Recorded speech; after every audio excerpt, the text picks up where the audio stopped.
ہم المورد سوسائٹی کی طرف سے آپ سب کو خوش آمدید کہتے ہیں۔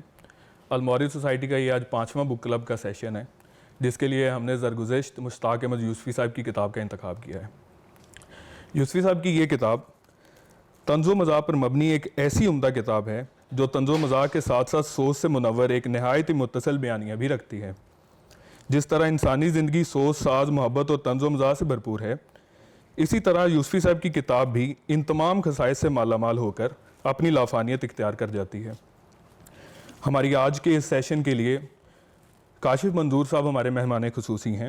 کاشف منظور صاحب نے اپنی ابتدائی تعلیم اپنے آبائی شہر گجرات سے مکمل کی، بعد ازاں پنجاب یونیورسٹی سے BA کا امتحان پاس کیا اور اسلام آباد تشریف لے گئے۔ وہاں قائد اعظم یونیورسٹی سے انٹرنیشنل ریلیشنز میں پوسٹ گریجویٹ کیا۔ سن 2000 میں PMS کا امتحان پاس کرنے کے بعد بطور سیکشن آفیسر اپنی خدمات سر انجام دیں۔ دوران ملازمت ہی انہیں علم کی پیاس یونیورسٹی آف مانچسٹر برطانیہ لے گئی، جہاں سے 2010 میں آپ نے ہیومن ریسورس مینجمنٹ میں MPhil کی تعلیم پائی۔ ان دنوں بطور deputy managing director Punjab health foundation کے طور پر اپنے فرائض سر انجام دے رہے ہیں۔ اپنی سرکاری فرائض سر انجام دینے کے ساتھ ساتھ اپنے علمی شغف کے باعث مختلف جرائد اور رسائل میں مضامین بھی لکھتے رہتے ہیں۔ اپنی قابل قدر علمی کاوش مختلف کتابوں کے تاثراتی تجزیوں کے باعث علمی حلقوں میں نہایت ہی مقبول سمجھے جاتے ہیں۔ حکومت کے مختلف تربیتی اداروں میں سرکاری جامعات میں 150 سے زائد پیشہ ورانہ اور دیگر موضوعات پر لیکچر دے چکے ہیں اور عمدہ ریٹنگ لینے والے ایک مصروف مقرر سمجھے جاتے ہیں۔ ہم انہیں آج کے سیشن میں خوش آمدید کہتے ہیں۔ جی تھینک یو ویری مچ۔ بسم اللہ الرحمن الرحیم۔ میں بے حد ممنون ہوں آپ کا، المورد کا، اور میرے لیے یہ بے حد اعزاز کی بات ہے کہ میں یہاں پر آپ لوگوں سے مخاطب ہوں اور ادب کے اوپر ہم گفتگو کریں گے، اور ہمارا آج کا موضوع ہے مشتاق احمد یوسفی۔ تو اس پر مسرت ایک موقع کے اوپر میں اپنے جذبات کا اظہار کیے بغیر نہیں رہ سکتا کہ یہاں پر ہم بطور طالب علم آیا کرتے تھے اور ابھی بھی ہم طالب علم ہیں، اور یہاں پہ مجھے اس نشست پہ بیٹھنے کا موقع جو مل رہا ہے یہ میرے لیے ایک بڑا لمحہ ہے۔ اس کے لیے میں اللہ تعالیٰ کا شکر گزار ہوں، اور آپ سب کا، المورد کا، استاد جاوید احمد غامدی صاحب کا، الحمدللہ۔ تو آج ہمارا جو موضوع ہے اس کی تمہید کچھ اس طرح سے ہے کہ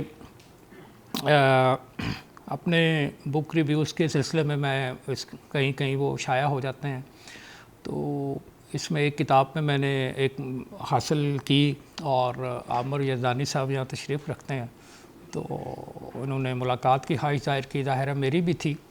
اس کے بعد یہاں مجھے جو ہے وہ بڑی محبت سے بلایا گیا، اور یہ طے ہوا کہ ہم ایک کورس ڈیزائن کریں گے اردو اور عالمی ادب کا۔ تو وہ ہم گفت و شنید کرتے رہے، تو 100 کتابوں کا جو اردو ادب کی اور عالمی ادب کی ہیں، میں نے کوشش کی کہ اس کو بریف ڈسکرپشن کے ساتھ بنایا جائے اور اس کو شیئر کیا جائے۔ ابتدائی طور پر ہم نے 3 کتابیں سلیکٹ کیں 100 میں سے، جس میں سے فائنلی زرگزشت کا انتخاب ہوا۔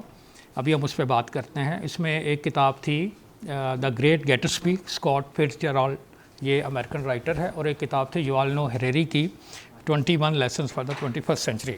لیکن یہ مجھے بڑی خوشی ہے، میری تجویز بھی تھی کہ ہم اردو سے شروع کریں اور پھر آہستہ آہستہ ہم عالمی ادب کی طرف جائیں۔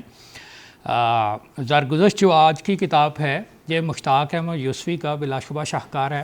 مشتاق احمد یوسفی صاحب کے بارے میں بریفلی اس طرح سے ہے کہ ان کی جو ابھی تک کی صحیح تاریخ پیدائش سامنے آئی ہے وہ 1 ستمبر 1921 ہے، لیکن عام طور پہ یہ 4 ستمبر 1923 وہ کی جاتی ہے۔ یہ راجستھان ٹونک میں پیدا ہوئے انڈیا میں، اور 1 جنوری 1950 کو یہ پاکستان میں آئے۔ بینکر تھے بیسیکلی یہ، انہوں نے فلاسفی اور لاء میں ماسٹرز کیے، اور لائڈس بینک میں انہوں نے جوائن کیا۔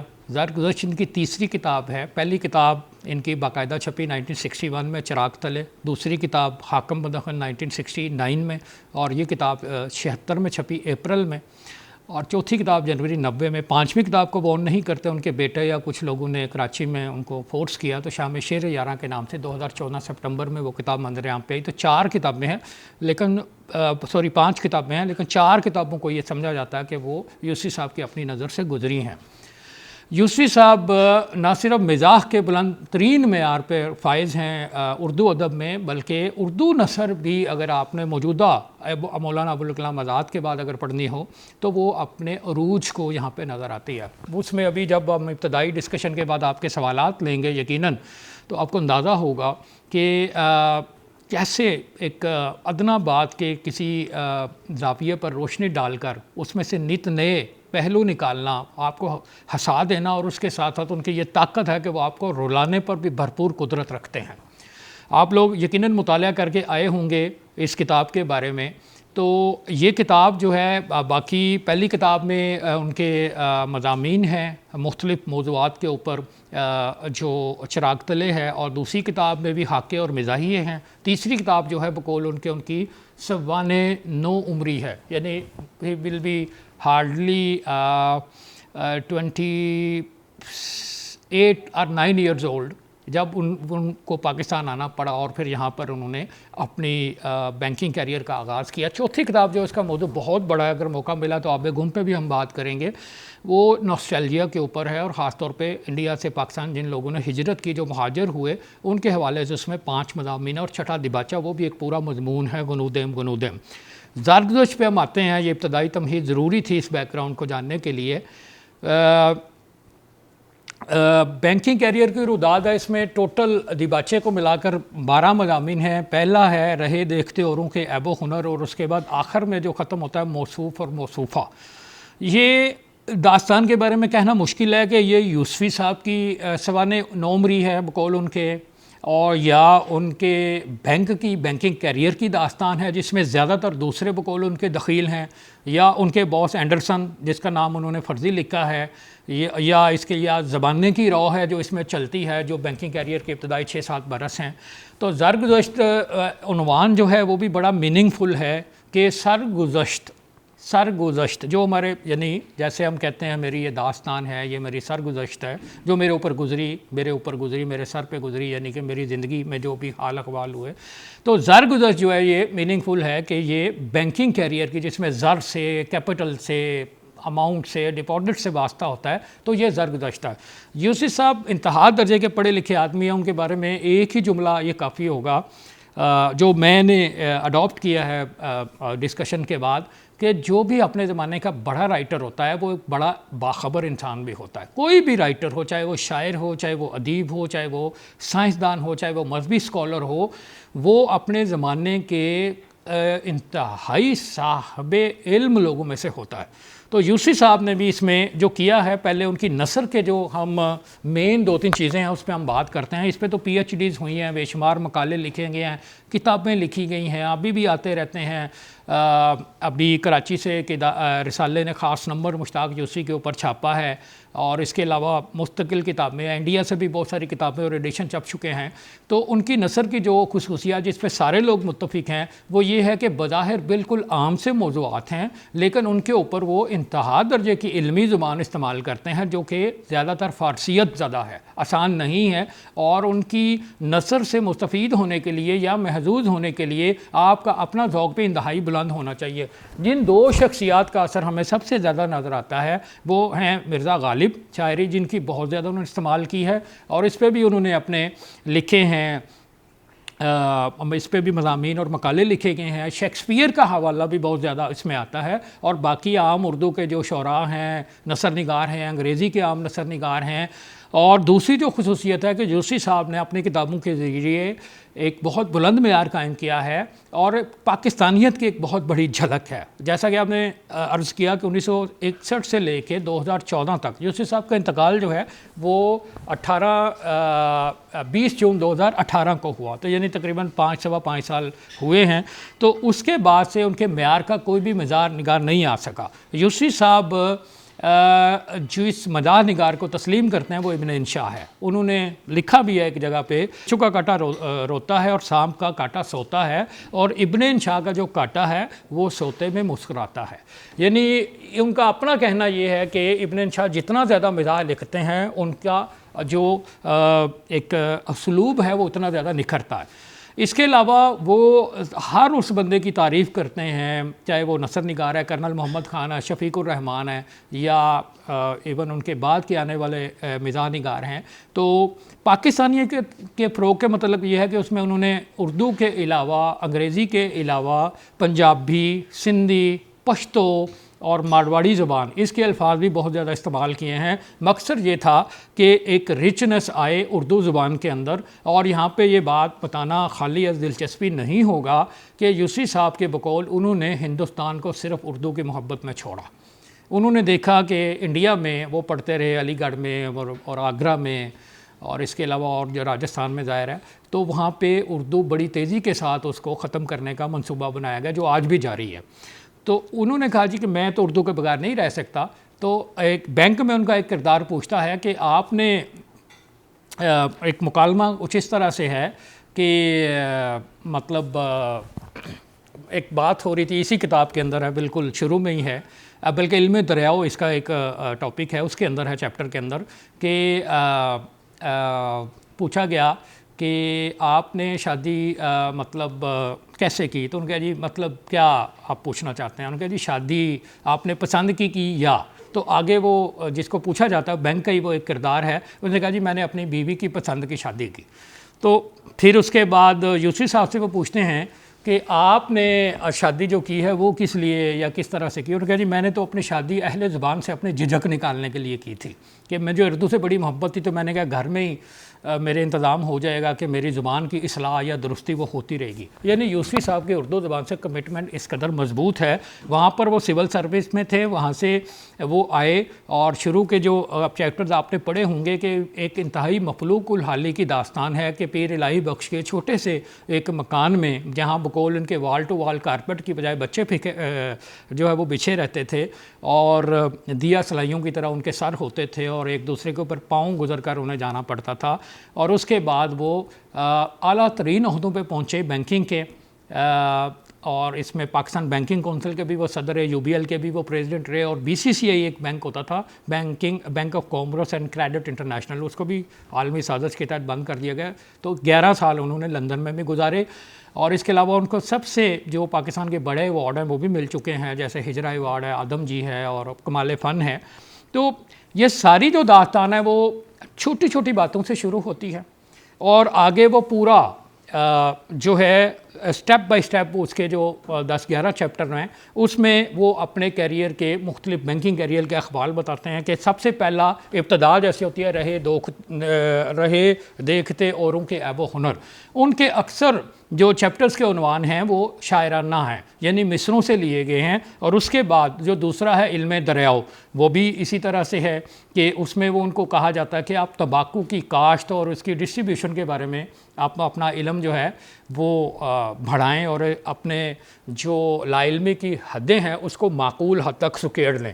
تو اس کے لیے ان کی جو اسائنمنٹ اٹیچمنٹ کی جاتی ہے وہ خان سیف الملوک خان سے ہے، تو جو منگو پیر کی طرف رہتے ہیں. تو اس زمانے کے مہاجروں کے جو اخبار ہیں جہاں پہ وہ کالونیاں تھیں، اس کا بھی ہمیں بڑا ذکر ملتا ہے. لیکن یوسفی صاحب کا قلم کہیں بھی خود ترسی یا خود ستائشی کا شکار نہیں ہوتا، اور وہ ہنسی ہنسی میں بہت ہی کام کی باتیں کہہ جاتے ہیں. ان کے تبصرے پاکستانی سیاست کے اوپر بھی ہیں، پاکستانی معاشرت کے اوپر بھی ہیں، کراچی کی زندگی کے اوپر بھی ہیں، نو آبادیاتی جو شکنجے سے جس طرح سے رہائی حاصل کی تیسری دنیا کے ملکوں نے بشمول پاکستان اور انڈیا، ان کے اوپر بھی ہمیں بڑے ہی دقیق تبصرے ملتے ہیں. بینکنگ کے حوالے سے ان کے جو فرمودات ہیں وہ بقول انہی کے آب زر کی بجائے آب رز سے لکھنے کے قابل ہیں. تو یہ ساری باتیں ہیں. اس کے بعد انہوں نے ایک ان کا مضمون ہے فینی ڈارلنگ. فین ایک ایسا تھا کہ جیسے ہم فین عام پیڈسٹل فین ہوتا ہے کہ اس کا جو مین حصہ ہوتا ہے وہ اوپر کی طرف ہے جو آپ کو سامنے سے ہوا دیتا ہے. تو یہ ایسا تھا کہ ایک میز کے نیچے اس کے جو ہے وہ 4-5 لگے ہوتے ہیں یعنی پنکھے. تو وہ ایسا ہوتا ہے کراچی میں چونکہ مچھر بہت ہوتا ہے، تو ان کو یہ چٹا گانگ میں مشرقی پاکستان میں اس وقت گئے تو وہاں پہ ایک جو گھاگ قسم کا بینک کا قرضہ ہڑپ کرنے والا سرمایہ دار تھا، تو اس نے بھانپ لیا کہ یوسفی صاحب کو یہ چیز پسند آ گئی ہے.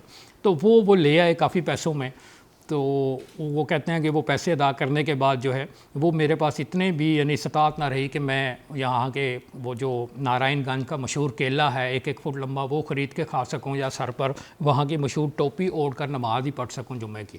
تو وہ لائے تو وہ گھر میں جس طرح سے وہ لے کے آتے ہیں وہ اپنی جگہ ایک بہت بڑی داستان ہے, اور چونکہ ان کی اس سے محبت تھی تو فینی ڈارلنگ اس کا انہوں نے نام رکھا ہے اس چیپٹر کا. اس میں ایک اور بات بھی مسٹر اینڈرسن کی ہے کہ مسٹر اینڈرسن کو وہ فینی ڈارلنگ پسند آ گئی, اور اس نے یوسف صاحب نے کہا جناب کی نظر ہے. تو اس میں انہوں نے لکھا ہے کہ میں نے چونکہ ہدیہ کر دیا, لیکن چونکہ باس مسٹر اینڈرسن جو ہیں وہ اصولی طور پر اپنے ماتحتوں سے کوئی بھی چیز لینے کے سخت خلاف تھے, اس لیے انہیں جوابی تحفے میں مجھے اپنا دستخط شدہ فوٹو عنایت فرمایا. تو یہ اس طرح کے چٹکلے ہیں. حقیقت یہ ہے کہ یوسی صاحب سراپا انتخاب ہیں. یہاں پر ان کے جملوں کے جملے جو ہیں وہ کوٹ کیے جا سکتے ہیں جو ہر صفحے پہ ہیں. اگر آپ کو موضوع سے دلچسپی نہ بھی ہو, میں آپ چٹکلے یا جن کو ہم انیکڈوٹس کہتے ہیں, ہر صفحے پہ آپ جملے اکٹھے کرتے جائیں, وہ جملوں کی تعداد کبھی بھی ختم نہیں ہوگی. اگر ایک لائن میں سمجھیں ایک صفحے کے اوپر 16 لائنیں ہیں تو کم از کم 10 جملے آپ اس میں سے نکال لیں گے. اور یوسی صاحب کے بارے میں یہ مشہور ہے کہ وہ اپنی کتابیں لکھ کر پال میں لگا دیتے تھے, جیسے ایک پھینک دیتے تھے, یعنی کہ میں نے رکھ دیا کہیں, اب 10 سال بعد خیال آئے گا. تو انہی کے الفاظ میں آب گم میں ایک جگہ انہوں نے لکھا ہے کہ مجھے یہ میں نکالتا تھا تو میں دیکھتا تھا کہ ان میں کیا کچھ جان بھی ہے یا نیرے سوختنی ہے, یعنی جلا کر راکھ کرنے کے قابل ہیں. تو یہ تمام چیپٹر جو ہیں, اس کے بعد موصوف اور موصوفہ بھی ہیں, بیچ میں دوسرے چیپٹرز بھی ہیں جس میں ان کے مختلف داستانیں ہیں, بینکنگ کیریئر کی ساری داستانیں ہیں. اس میں ہر قدم پر ایسے جملے ہیں, ایسے نکات ہیں. اور اس میں ایک اور جو بڑی اہم چیز ہے کہ یوسی صاحب بعض اوقات بہت ہی بقول مبصرین کے آبجیکشنیبل لکھتے ہیں, انتہائی کھلی اوپن باتیں جو بالکل جو مینٹلی اسٹرانگ لوگ ہیں وہی ان کو ہضم کر سکتے ہیں. اور کسی بھی پبلک محفل میں جب تک ایک بہت ہی تربیت یافتہ کراؤڈ نہ ہو جس کا لٹریچر کا بڑا گہرا مطالعہ ہو, جو سماجی حقائق کو سامنے رکھتا ہو, اس کے علاوہ کسی اور جگہ وہ بات کی بھی نہیں جا سکتی.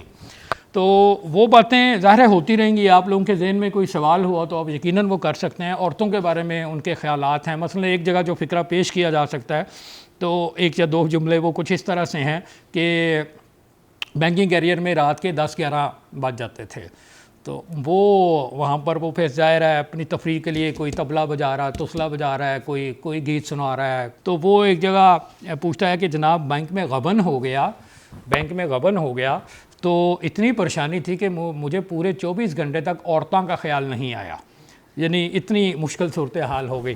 اس کے بعد ایک اور جگہ وہ لکھتے ہیں کہ انہوں نے کہہ دی جی ہم نے خان سیف الملوک خان صاحب سے بڑے گمبھیر لہجے میں ایک فلسفیانہ سوال پوچھا کہ خان صاحب آپ کا عورتوں کے بارے میں کیا خیال ہے؟ تو فرمانے لگے کہ ہاں اکثر خیال آتا ہے. تو یہ آپ دیکھیں کہ یوسی صاحب کا اگر آپ کو ذوق پیدا ہو جائے, یوسی صاحب یہ کہا کرتے تھے کہ اگر کسی نے مزاح نگار بننا ہے تو وہ براہ کرم مجھے نہ پڑھے. اس کی وجہ یہ ہے کہ ان کا اسلوب اس قدر پختہ ہے, اس قدر وہ طاقتور ہے اور ٹائم ٹیسٹڈ ہے کہ آپ اپنا اسلوب بھول جاتے ہیں یا آپ اپنا اسلوب بنا ہی نہیں سکتے. یہ ثابت شدہ بات ہے. یہاں پر ایک ٹی ایس ایلیٹ کے ایک کال کا حوالہ دینا نامناسب نہیں ہوگا کہ وہ کہتا ہے, کلاسک کی تعریف کرتے ہوئے وہ کہتا ہے, سادہ تعریف بالکل یہ ہے کہ جس کو تیسری نسل پڑھے اور اپریشیٹ کرے. پہلی نسل, دوسری نسل اور تیسری نسل. یوسفی صاحب کی کتابیں اس بات کی آئینہ دار ہیں اور گواہ ہیں کہ انڈیا, پاکستان میں اور دنیا میں جہاں جہاں پر بھی اردو زبان کا چلن ہے اور اردو ادب ابھی بھی پڑھا جاتا ہے, ان کتابوں کی ڈیمانڈ اتنی زیادہ ہے کہ اس وقت بھی اس کے جو حقوق اشاعت ہیں اس کے اوپر شدید قسم کا پھڈا ہے. یعنی ان کی 5ویں کتاب کے لیے پریزیڈنٹ ممنون حسین اس زمانے میں باقاعدہ یوسی صاحب کی عیادت کرنے کے اور ان سے دست بستہ درخواست کی کہ جناب آپ کی پچھلی کتاب جنوری 90 میں, یعنی اس وقت 24 سال پہلے آئی تھی, تو ہم بڑی شدت سے, ہم تو بوڑھے ہو گئے, آپ کی کتاب آئے. یوسی صاحب کا اسلوب انتہا درجے کا شگفتہ ہے. وہ ایک آپ یہ سمجھیں کہ وہ انسان دوستی کی صلاحیت لے کے آئے ہیں. اپنی انسان دوستی کو وہ مزاح کی اصطلاحات میں بیان کرتے ہیں. یوسفی دراصل رج کر انسانیت سے پیار کرتا ہے اور کہیں بھی وہ نفرت کا بیج نہیں بوتا. اس کے سارے چٹکلے ہوں, اس کی ساری زبان دانی ہو, ان کے سارے نکات ہوں, وہ در حقیقت پاکستان کے ساتھ ساتھ کی ایک داستان ہے. ہماری زیر بحث کتاب چونکہ زرگزشت ہے تو اس کے نام سے لے کے, اس کے دیباچے سے لے کے, اس کے 1 2 3 4 5 6 7 8 9 10 چیپٹرز تک ہر جگہ ایسے ایسے فرمودات ہیں, ایسے ایسے نکات ہیں کہ جس سے آپ اچھل جائیں گے. اگر اجازت ہو تو ذرا تھوڑی سی بات مجھے وہ لگتی ہے اسٹرانگ ہے, لیکن اسے آپ کو ان کی افتاد طبع کا اندازہ ہوگا. ایک دو جملے میں اور پیش کرتا ہوں.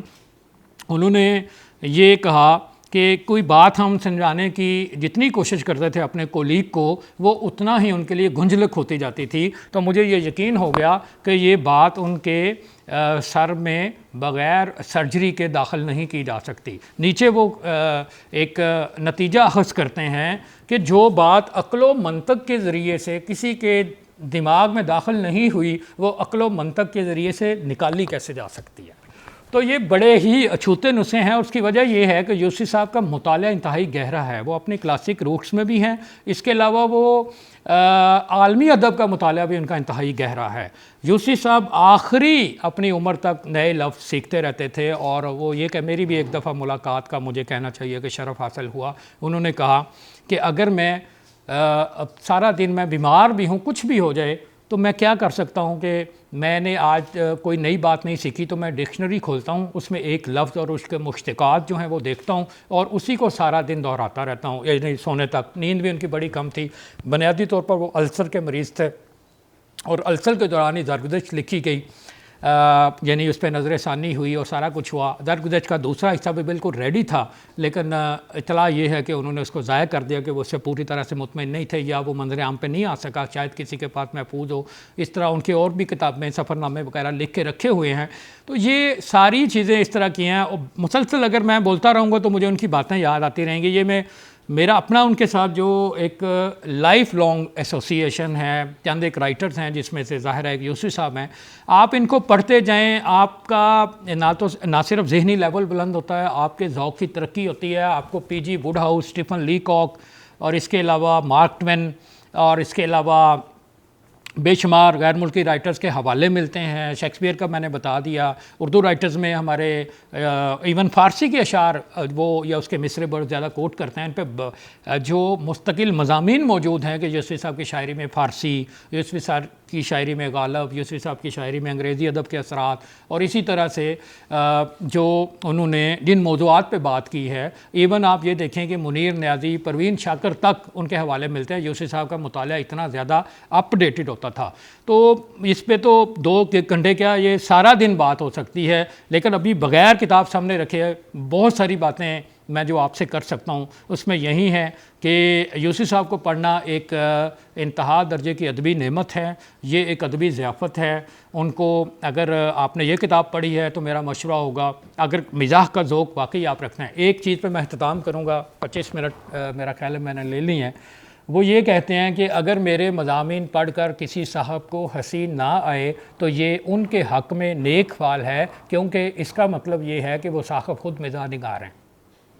اور یہ حقیقت ہے کہ ایک شاعر کے سامنے کوئی بھی شاعر جو ہے وہ اپنی بات رکھتا ہے تو وہ متاثر نہیں ہوتا. اسی بات کو بھی یوسفی صاحب نے ایک اور جگہ بیان کیا ہے کہ کوئی بھی جو فنکار ہے وہ اپنے فن کی داد لینے وہ دوسرے فنکار کے پاس نہیں جاتا.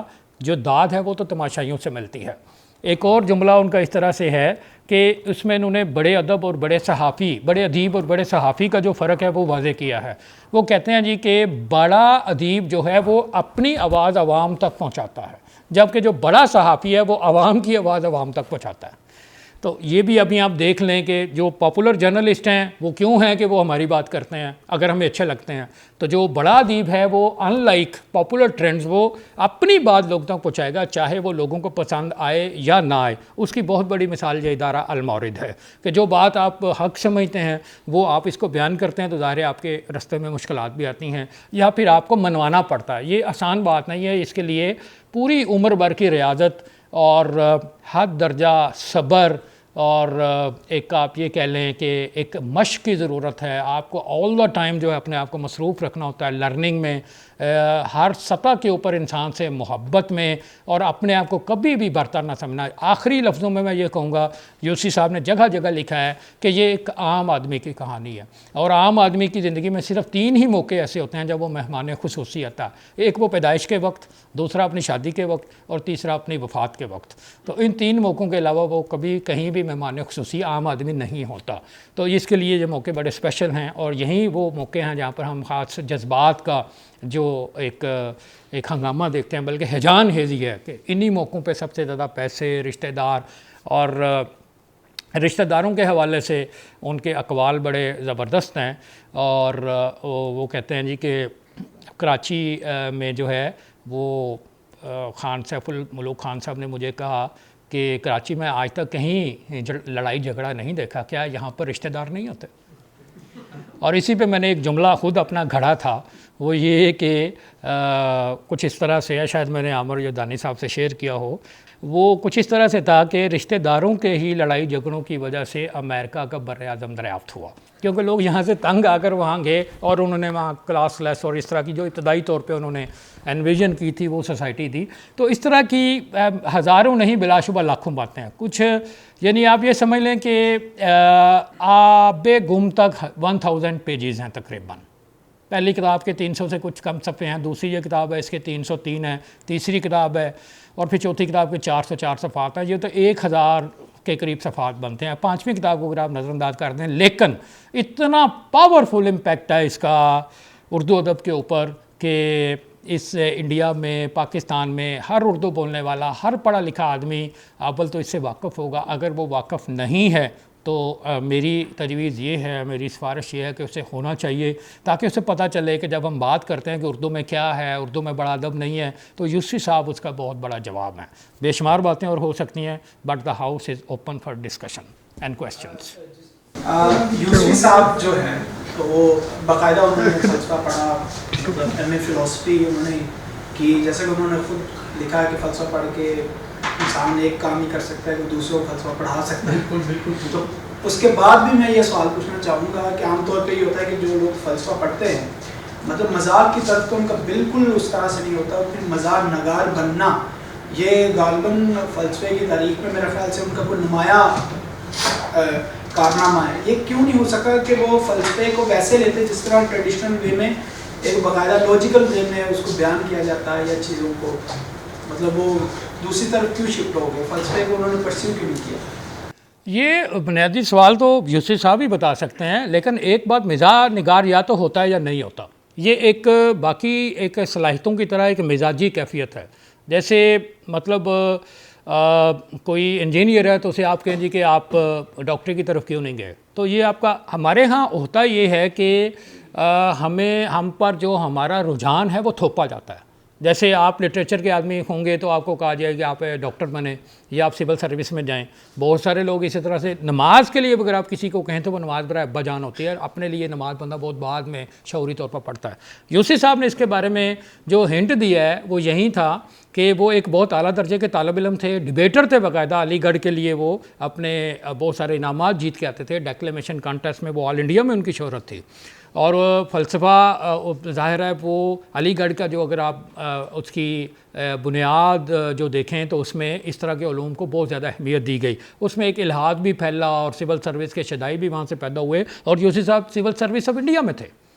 تو وہاں سے انہوں نے اپنا یہ ذوق ڈیولپ کیا, اور وہ وہاں پہ بھی لکھتے رہے. ان کے ابتدائی جو مضامین تھے وہ نصرت میں شائع ہوئے, جو حنیف رمح صاحب کا رسالہ تھا جو لاہور سے چھپتا تھا.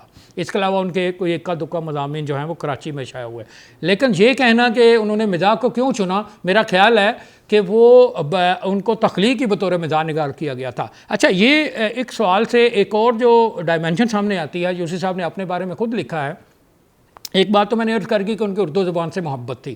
دوسری بات یہ ہے کہ وہ پیدائشی طور پر انتہائی مریض آدمی تھے, انتہا درجے کے بیمار. بقول ان کے وہ قبل از وقت پیدا ہونے والے بچے تھے. ستوانسا کا لفظ انہوں نے استعمال کیا, ستمایا جس کو ہم پنجابی میں کہتے ہیں. دوسری بات یہ ہے کہ انہوں نے اپنے بارے میں یہ لکھا ہے کہ میں ناقابل رشک قد و قامت کا مالک, میں ان سے ملا ہوں, انتہائی دبلے بیمار اور سلو موشن میں وہ موو کرتے تھے. یہی کیفیت مشفق خواجہ مرحوم کی تھی جو بہت بڑے محقق اور ادبی کالم نگار ہیں. تو LLB بھی ابھی بھی جیسے ہم پنجاب یونیورسٹی سے ایک دم چھلا لگا لیتے ہیں جی کہ لاء بھی کیا ہوا ہے یا فلانی ڈگری بھی کی ہوئی ہے, اسی طرح سے یوسف صاحب نے بھی اس زمانے میں کر لیا. بینکنگ کیریئر میں آنے کے بعد اور ہجرت کے صدمے سے گزرنے کے بعد انہیں اندازہ ہوا کہ وہ اپنی انسانیت کا اظہار بہترین جو ہے وہ رائٹنگ میں کر سکتے ہیں. دو بڑی کوئک باتیں اور بھی ہیں کہ جو رائٹر ہوتا ہے, یاد رکھیے گا, جو صاحب مطالعہ شخص ہوتا ہے وہی رائٹر عام طور پہ بنتا ہے, اور اس کا دل و دماغ انتہائی مضبوط ہوتا ہے. اس کو جتنے بھی جھٹکے لگتے ہیں, جیسے ہم ایکسرسائز کرتے ہیں تو ہمارا جسم عام طور پہ مضبوط ہوتا ہے, اسی طرح یہ جو جتنی بھی مشکلات آتی ہیں اگر ہم ان کو صبر کے ساتھ برداشت کرتے ہیں تو ہمارا دماغ مضبوط ہوتا ہے, ہماری سوچیں مضبوط ہوتی ہیں, ہم فیس کر سکتے ہیں ساری دنیا کو. یوسف صاحب نے اسی طرح فیس کیا تو ان کے طبعی رجحان نے انہیں بتایا کہ آپ مزاح نگار ہیں. ادروائز آپ ان کے بالکل شروع کے جو مضامین دیکھیں تو وہ سنجیدہ ہیں, جس میں جیسے ایک قومی جوتا ہے جو انہوں نے اپنے کسی اس میں شامل نہیں کیا, یا صنف لاغر ہے جو خواتین کے اوپر ہے ان کا, وہ بھی ایک انتہائی سنجیدہ مضمون ہے جو چراغ تلے میں شامل ہے. تو یوسف صاحب بنیادی طور پر جب اپنے رجحان کو پا گئے, جیسے فرض کریں ہم سارے بیٹھے ہیں, ہمیں آج پتہ چل جائے, مثلا میں آپ کو اپنے بارے میں بتاتا ہوں کہ سول سروس میں ہونے اور مینجمنٹ میں ایم فل کرنے کے باوجود میرا جو ریئل پیشن ہے وہ ٹرانسلیشن سٹڈیز ہے, مطالعات ترجمہ, لنگوسٹکس اور لٹریچر, پیور لٹریچر. آج بھی لٹریچر کی کوئی کتاب کسی رائٹر کا آپ نہ لیں, انگریزی ادب, رشین ادب, پاکستانی اردو ادب وغیرہ, تو ایک دم ایک وہ خوشی آتا ہے. تو یہ آپ کو ڈسکور کرنا پڑتا ہے. ایکچولی آخری بات آپ کے سوال کی کہ آپ پیئر پریشر کا شکار ہوتے ہیں. آپ نے زمانے میں جیسے آپ کالج جاتے ہیں تو سب کہہ رہے ہیں جی یہ ٹرینڈ ہے اس وقت, جیسے IT, MBA یا ڈاکٹر, انجینئر, سول سروس, یہ 4-5 ہیں جو مین پورے پاکستان کے ہر بچے کے ذہن میں ہوتے ہیں. آپ نے اوپر جانا ہے, اس سے بچ بچا کے ہٹ کے آپ نے اندر کی آواز سننی ہے. اور آج میں کتاب اس کی بھی دیکھ رہا نیپولین ہل کی, جس نے لا آف سکسیس لکھی ہے, جس نے روڈ ٹو سکسیس بھی لکھی ہے, اور اس کی بڑی مشہور کتاب ہے تھنک اینڈ گرو رچ, جو نارملی اسی کے پروجیکٹ کی آسان ایک ورژن میں آئی ہے. وہ بھی یہی کہتا ہے کہ جب تک آپ اپنے اندر کی آواز نہیں سنتے کہ آپ کو کس مقصد کے لیے اللہ تعالیٰ نے تخلیق کیا ہے, آپ بڑے آدمی نہیں بن سکتے. سر میرا سوال یہ ہے کہ آپ نے اپنی گفتگو کے دوران بھی ایک کلاسک کی ڈیفینیشن کی, تیسری نسل پڑھتی, تو ہم تو میرا خیال ہے کوئی 10ویں 11ویں نسل ہوں گے جنہوں نے یوسفی صاحب کو پڑھا ہے. تو ہمیں تو ان کا مزاح میں بڑی دقت پیش آئی, جس چیز کو ان کے جملے سمجھنے میں, پھر الفاظ جتنے وہ مشکل استعمال کرتے ہیں. تو ہماری نسل کے لیے کیا سجیشنز ہیں کہ ہم لوگ بھی پچھلی نسل کی طرح اس کو انجوائے کر سکیں؟ بڑا اہم سوال آپ نے کیا. پہلے تو کائنڈلی یہ کریکٹ کر لیں کہ یوسف صاحب نے جو باقاعدہ کتاب کے ذریعے وہ مصنف کے طور پر سامنے وہ 1961 میں آئے, تو اس حوالے سے یہ 60 سے کچھ اوپر سال بنتے ہیں. اس میں یہ 2 نسلیں ہیں, ابھی تیسری نسل شاید آپ لوگ ہیں جو ینگسٹر ہیں جو 20-25 سے بلو ہیں. تو پہلی نسل سمجھے ہمارے والدین کی نسل تھی. مثلا میں اگر اپنی بات کروں اس وقت وہ ینگ تھے, یعنی اس کو کالج میں ہوں گے, وہ ہونے چاہیے. اور 1969 میں جب دوسری کتاب آئی تو وہ سروس میں آ گئے تھے, ان کی اولاد جیسے ہم ہیں 70s میں. تو اس کے بعد دوسری نسل کے بعد اب ہماری اولاد ہے جو نوجوانی یا جوانی کی سرحدوں کے اوپر ہے. تو تیسری نسل بمشکل شروع ہوئی ہے یوسف صاحب کے لیے, اور یار 100 سال میں 3 نسلیں آتی ہیں. تو آپ یعنی زیادہ سے زیادہ تیسری نسل ہو سکتے ہیں, 9ویں 10ویں تو کم از کم یہ 2-250 سال لگتے ہیں. شیکسپیئر کو پڑھنے والے ابھی 15ویں 16ویں جنریشن چل رہی ہے کہ اس کا انتقال 16 میں ہوا تھا. اچھا, اس سوال میں جو آپ کے بڑی قابل غور بات ہے کہ ہماری نسل یوسف صاحب کو شاید پڑھ تو لے لیکن وہ اس طرح سے اپریشیٹ نہیں کر سکتی. اس کے لیے میں نے جو پہلے عرض کیا تھا مشکل پسندی یوسف صاحب کی, دوسرا مزاح کو اپریشیٹ کرنا ہر بندے کا کام نہیں ہے, اور تیسری اگر یوسفی کے انداز میں بات کی جائے تو وہ یہ ہے کہ ان کے اپنے بچے بھی ان کی کتابیں نہیں پڑھ سکتے تھے کیونکہ وہ انگلش میڈیم میں تھے. اور یوسف صاحب نے ایک انٹرویو میں جو راوی میں چھپا گورنمنٹ کالج لاہور کے میگزین میں, انہوں نے کہا کہ ہم ظاہر فکر روزگار میں ہوتے تھے, دن رات مصروف ہوتے تھے. زرگزشت میں انہوں نے لکھا ہے کہ 10-11 بجے سے پہلے شاید ہی ہم گھر پہنچتے ہوں, اور اتوار بھی بینک میں گزرتا تھا ابتدائی 6-7 سالوں میں. اور اگر کسی دن ہم جلدی گھر چلے جاتے 5-6 بجے تو کھسیانے ہوئے پھرتے اور بوکھلائے رہتے کہ ان کے گھر والے پوچھتے کہ ہائے اللہ خیر ہے آج آپ جلدی گھر آ گئے ہیں. تو یہ سچویشن ہوتی تھی. تو اس صورتحال میں ان کی جو بیوی تھیں ادریس فاطمہ, ان کا بھی انتقال ہو گیا, جن کے نام انہوں نے اپنی کتاب بھی کی ہے حاکم مدخن. تو وہ بچوں کو ظاہر انگلش میڈیم میں ہی پڑھاتے تھے. وہ رجحان دار ہے, کراچی پاکستان کا سب سے ترقی یافتہ شہر اور دارالحکومت تھا. تو وہ بچے انگریزی میڈیم میں گئے, ان کا اردو سے رابطہ وہ نہیں رہا. ہوتا یہ تھا کہ ہمارے بچے انگلش میڈیم کا رجحان ہونے سے پہلے عام مڈل کلاس میں, اس سے پہلے صرف ایک کلاس تھی ہماری جو انگریزی میڈیم میں جاتی تھی. مڈل کلاس عربی فارسی سے آغاز کرتی تھی, اردو سے, اور اس کے بعد اس کو چند کتابیں اچھی طرح سے پڑھا دی جاتی تھی, اس کی بنیاد بڑی اچھی ہوتی تھی. چھٹی کلاس سے آگے اردو شروع ہوتی تھی, تو وہ تمام رائٹر کو سمجھنے کی اہلیت رکھتے تھے. علامہ اقبال سے آن ورڈ ہمارا یہیں رہا. اور وہاں پہ اس نے جب اقبال گئے ہوئے تھے گول میز کانفرنسز کے سلسلے میں, تو انہوں نے باجا لانے کی فرمائش کی. اور اسی طرح سے اقبال کی ایک اور نظم ہے, اس کے لندن میں سے اس کے ہاتھ کا, یعنی جاوید کے ہاتھ کا پہلا خط آنے پر. تو وہ آپ یہ سمجھے کہ 14 سال سے بھی کم عمر تھی جاوید اقبال کی. بات یہ ہے کہ ہم اپنے بچوں کو ہمارے بڑے رائٹر سمیت, یوسفی صاحب سمیت, انگریزی میڈیم کی طرف خود پڑھاتے ہیں. اور یہ بالکل ایک الگ موضوع ہو جائے گا کہ ہم کیوں پڑھاتے ہیں. وقت کی رفتار کے ساتھ چلنا, پلس ہم ایک جو بہت بڑی انڈسٹری ہے اس کا آؤٹ سورسنگ سینٹر ہیں کہ یہاں سے وہ تیار ہو کے, تو ہم آپ میں سے, میرا نہیں خیال میرے سمیت کوئی بھی ہوگا جو اپنے بچوں کو باہر کی مارکیٹ کے لیے تیار نہ کر رہا ہو, یا ملٹی نیشنلز کے لیے, یا ایبسلیوٹلی کہ جی آپ شفٹ کر جائیں. یوسفی صاحب کے ساتھ بھی شاہ زبان صاحب یہی مسئلہ ہوا کہ ان کے بچے ان کی کتابیں نہیں پڑھ سکتے. فیض صاحب کے بچے بھی اگر ان کی کتابیں پڑھ لیں تو یہ بڑی ہی بات ہوگی. اور ان کی بیوی بھی ظاہر وہ انگریز تھیں, وہ بھی یہی کہتی تھی کہ میں شاعری کو نہیں سمجھتی فیض کی, لیکن میں شاعر کو سمجھتی ہوں. ان کے بچے بھی انگریزی میڈیم میں پڑھتے رہے. ان کو اردو پڑھانے کے لیے باقاعدہ ٹیوٹر گھر آتا تھا. ابھی یہ نام میرا حال ہے اس کا حوالہ دینا جو ہے آؤٹ آف پلیس نہیں ہوگا کہ ہمارے ایک بہت بڑے جو سیاسی لیڈر جیل میں ہیں, ان کا بیٹا مونس الہی, وہ امریکن اسکول میں پڑھا ہے. اس کی والدہ نے خصوصی اہتمام کیا کہ اردو کا ٹیوٹر رکھ کے دیا کہ آپ اپنے کلچر سے, ثقافت سے, اردو ادب سے بالکل ہی ناپلد نہ ہو جائے.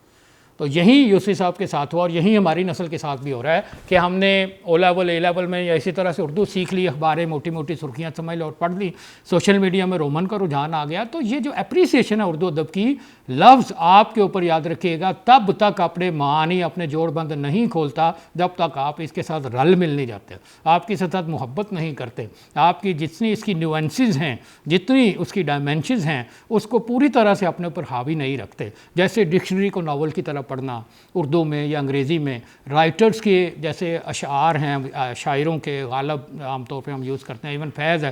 ایک میں نظم چھوٹی سی آپ کو پیش کرتا ہوں, اسے آپ بتائیں کہ اس کا امپیکٹ آپ کو آ جائے گا. لیکن اگر میں یہ کہوں کہ آپ اس کی کریں تشریح یا جو آپ پہ سمجھ آئی ہے تو وہ شاید آپ بیان نہ کر سکیں. چھوٹی سی نظم ہے. ملکہ شہر زندگی تیرا شکر کس طور سے ادا کیجے, دولت دل کا کچھ شمار نہیں, تنگ دستی کا کیا گلا کیجے, جو تیرے حسن کے فقیر ہوئے ان کو تشویش روزگار کہاں, درد بیچیں گے گیت گائیں گے اس سے خوش وقت کاروبار کہاں, جام چھلکا تو جم گئی محفل منت لطف غم گسار کسے, اشک ٹپکا تو کھل گیا گلشن رنج کم در پیے بہار کسے, خوش نشی ہے کہ چشم و دل کی مراد دیر میں ہے نہ خانقاہ میں ہے, ہم کہاں قسمت آزمانے جائیں, ہر صنم اپنی بارگاہ میں ہے, کون ایسا غنی ہے جس سے کوئی نقد شمس و قمر کی بات کرے, جس کو شوق نبرد ہو ہم سے جائے تسخیر کائنات کرے. You can express your impact, لیکن اگر میں کہوں کہ اس میں کسی ایک شعر کی تشریح کر دیں تو میرا نہیں خیال کہ آپ چند الفاظ سے زیادہ بول سکیں. This is the loss which actually has occur to us all. ہم انگریزی بول رہے ہیں, انگریزی اب ہماری اپنی بھی مادری زبان ہے, ہم بچوں کو سکھاتے ہیں, ان کی مائیں بولتی ہیں, اور اس کے علاوہ فارسی عربی ہے, ایک مکسچر ہے, اردو زبان انہی سے وجود میں آئی ہے. تاہم ادب سے محظوظ ہونے کے لیے, اور خصوصاً یوسفی صاحب جیسے ادب سے محظوظ ہونے کے لیے, آپ کے ذوق کا ایک خاص حد تک تربیت یافتہ ہونا انتہا درجے کا ضروری ہے, ادروائز آپ اتنے اعلیٰ ادب کو انجوائے نہیں کر سکتے. سو میرا کوسچن ہے کہ جب ہم اردو ادب کے بڑے نام دیکھتے ہیں تو دلی اور لکھنؤ میں نظر آتے ہیں. آپ نے کہا کہ مشتاق احمد یوسفی بھی پاکستان اردو کے لیے آئے, تو یہ اردو کو پاکستان میں شفٹ کرنے والے کون لوگ تھے؟ یہ زبان ہی صرف یہاں پہ شفٹ ہوئی ہے, ادب بھی شفٹ ہو گیا تھا؟ بہت عمدہ سوال آپ نے کیا. بات یہ ہے کہ اردو زبان کی ہسٹری یہ ہے کہ یہ بے شمار قومیتوں کے آپس کے ملاپ سے وجود میں آئی. یہ ایک راستہ تھا، راہ گزر تھی جہاں سے لشکر آتے تھے. اگرچہ اب اس کے اوپر مزید تھیوریز بھی آ رہی ہیں، اردو کا ابتدائی زمانہ.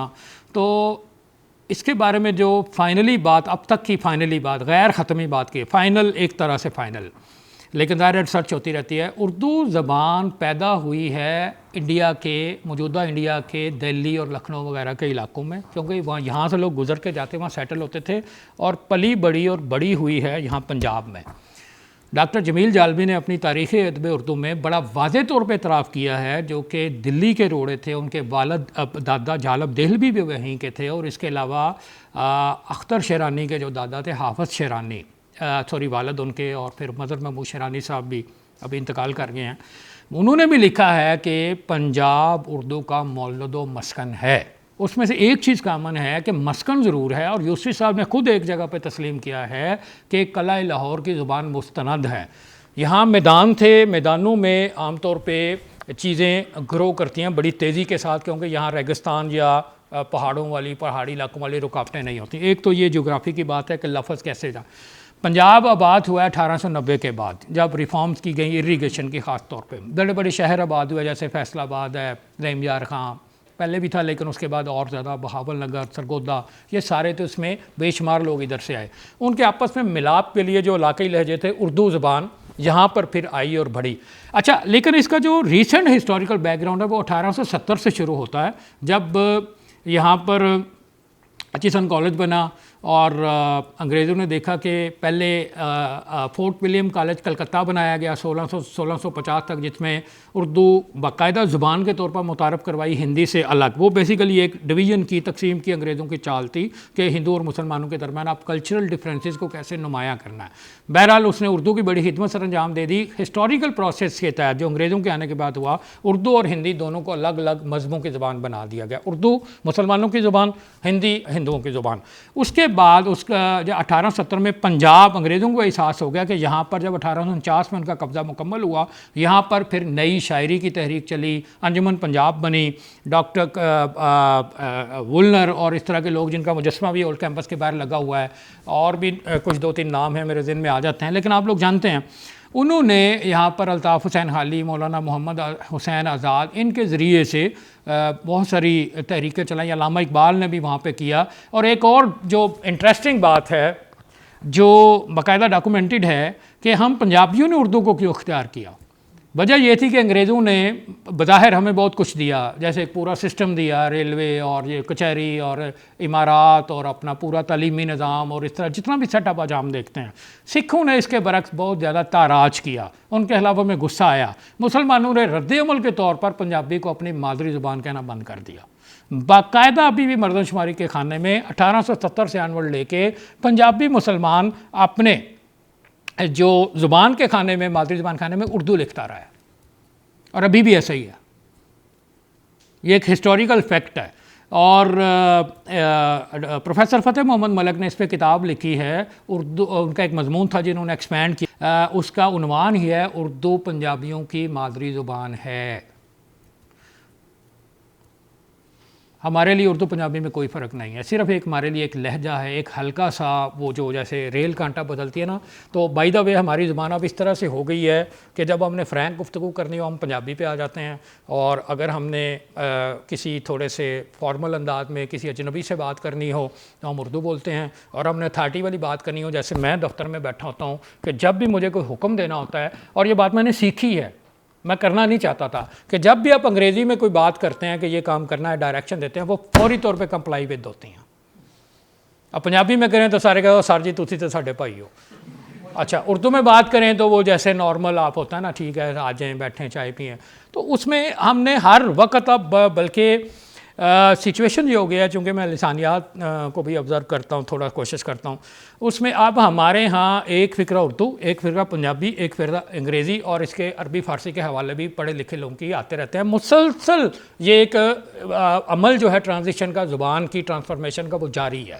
ابھی تو میں شعوری طور پہ جو بول رہا ہوں، لیکن نارملی جب بھی ہم گفتگو کریں گے ہم عادی ہو گئے ہیں مثلا اگر میرا خیال ہے نامناسب نہیں ہوگا اگر میں اس کا نمونہ پیش کروں کہ ہمارے دفتر میں ہم بیٹھے ہوتے ہیں تو اچانک بات ہوتی ہے ہاں جی کیا حال ہے سر ٹھیک ٹھاک ہو آ جاؤ سر نہیں میرے کو ٹائم کو نہیں اچھا وہ ایک میٹنگ تھی وہ سر نے کال کی تھی تو وہ اس میں کر لیجیے گا I think I will be in time there. I have to leave by 2 p.m. because I have to pick my children and after that I will be available. But perhaps میرا خیال ہے انہوں کل نہ کر لیے. تو all the time we are switching gears and we are actually changing our lock, وہ جو کانٹا بدلتے ہیں. تو یہ ہمارے لیے ایک بڑی نارمل ہے. مجھے شروع میں جو جتنے بھی ہم اسمال ٹاؤنرز ہوتے ہیں وہ آتے ہیں تو ہمیں جھٹکے لگتے ہیں کہ یا تو ہم بڑی عمدہ اردو بولنا چاہتے ہیں کہ ہمیں آتی ہے, یا پنجابی میں جیسے ہم اپنے لہجے ہیں تو وہ بڑا اسٹرانگ ہوتا ہے, تو یا پھر ہم انگریزی میں روب ڈالنا چاہتے ہیں. ہمارا انگریزی کا مسئلہ یہ ہے کہ ہم اگلے کو بتانا چاہتا ہے کہ بھائی ہمیں بھی انگریزی آتی ہے. ہم ایک دوسرے کو ہر وقت امپریس کرنے کی کوششوں میں ہوتے ہیں جو قطعاً غیر ضروری اور لا حاصل ہے. تو زبانوں کے اس پس منظر میں پنجاب سب سے زرخیز ہے کسی بھی تحریک کے لیے, چاہے وہ سیاسی اور مذہبی اور باقی تحریکوں سے ہٹ کر لسانیاتی تحریکیں بھی ریسنٹ پاس میں یعنی پچھلے 150 سال کے اندر پنجاب سے اٹھی ہیں. دوسرا سوال آپ کا یہ تھا کہ اردو ادب, جب اردو کو مسلمانوں کی زبان قرار دے دیا گیا اور انڈیا سے اس کے آثار ختم کر دیے گئے, وہاں 12 نکاتی ایجنڈے کے تحت جینوسائیڈ ہو رہی ہے مسلمانوں کی کہ اگلے 2047 تک وہاں پر آپ کو یہ بالکل جیسے ریڈ انڈینز ہیں نا, امریکہ میں 5 لاکھ صرف رہ گیا, ایک اندازے کے مطابق 2 کروڑ ریڈ انڈینز کو قتل کیا گیا, صفائی نسل کشی کی گئی. اور نسل کشی بہت بڑا جو عالمی ایک فنومینا ہے جو طاقتور قومیں کرتی ہیں, عام طور پہ سفید فام, وہاں پر بھی وہ اس کو رکھ رہے ہیں. اردو صرف ایک ان کی دنیا کو دکھانے کے لیے مسلمان اور اردو, اسی وجہ سے لا محالہ اردو ہمارا مذہب اس کے ساتھ اس کا جڑتا ہے, اس کے بعد ہماری پاکستانیت کے ساتھ اس کی جڑت ہے. آپ اگر پاکستان کے عناصر اس طرح ڈھونڈیں کہ کون سی ایسی چیزیں ہیں جو پاکستان میں سارے ہوں گی, تو آپ کو ان 3 چیزوں میں مذکورہ بالا کے علاوہ بریانی, اسی طرح سے ملک شیک اور کڑاہی, چند ایک اور چیزیں آپ کاؤنٹ کرتے جائیں, باقاعدہ آپ ایک لسٹ بنا لیں گے. اور یوسفی صاحب کی بھی یہی عادت تھی کہ وہ باقاعدہ لسٹیں بنا کے پھر ان کو اپنی تحریر میں شامل کرتے تھے. اس لیے ان کی تحریروں میں, ان کی کتابوں میں ہمیں باقاعدہ ریسرچ ملتی ہے. اردو ادب بھی یہاں ٹرانسفر ہوا. اردو ادب کا سب سے بڑا مرکز پنجاب ہے. پنجاب میں آپ دیکھیں کہ اردو لاہور کا دبستان شاعری ڈاکٹر علی محمد خان کی کتاب ہے جس میں انہوں نے پوری طرح سے واضح کیا ہے کہ یہ اتنا زرخیز میدان ہے, اتنا فریش ہے. اور یوسف صاحب نے بھی لکھا ہے کہ یہاں سے جو آوازیں اٹھی ہیں وہ پورے ہندوستان کے اوپر چھا گئی ہیں. ابھی بھی آپ کو میں آپ کے سوال کے آخر میں بتاؤں کہ اردو ادب کی سب سے بڑی مارکیٹ لاہور اور اس کے گرد و نواح کا علاقہ ہے, جیسے اکاڑا, سائیوال, قصور, جیلم اور اس سے آگے پنڈی تک اور میکسیمم اٹک. اس کے علاوہ کہیں بھی اردو اتنی زیادہ نہیں. اور ملتان کی ایکسیپشن کا وہ دوسرے علاقے نہیں.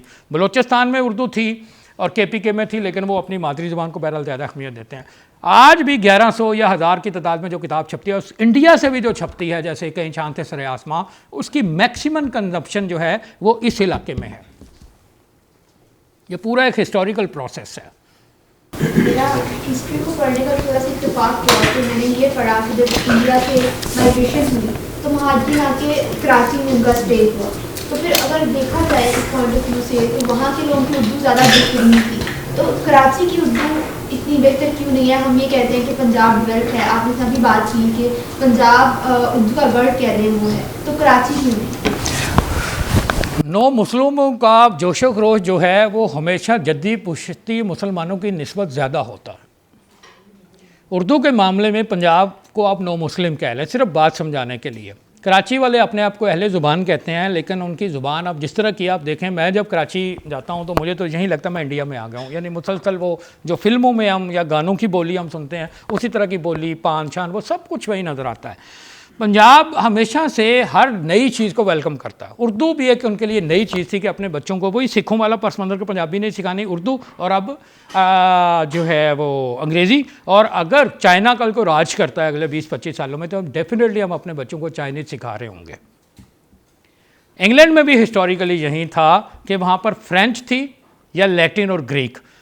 چوسر نے جب اپنی وہ لکھی کینٹربری ٹیلز, اس کے بعد ان کے اندر یہ نیشنل اعتماد پیدا ہوا کہ ہم اپنی زبان کو بھی پیش کر سکتے ہیں. اس کے بعد آہستہ آہستہ شیکسپیئر نے پھر ان کے اعتماد کو بڑھایا, لیکن اس کی موت کے بعد.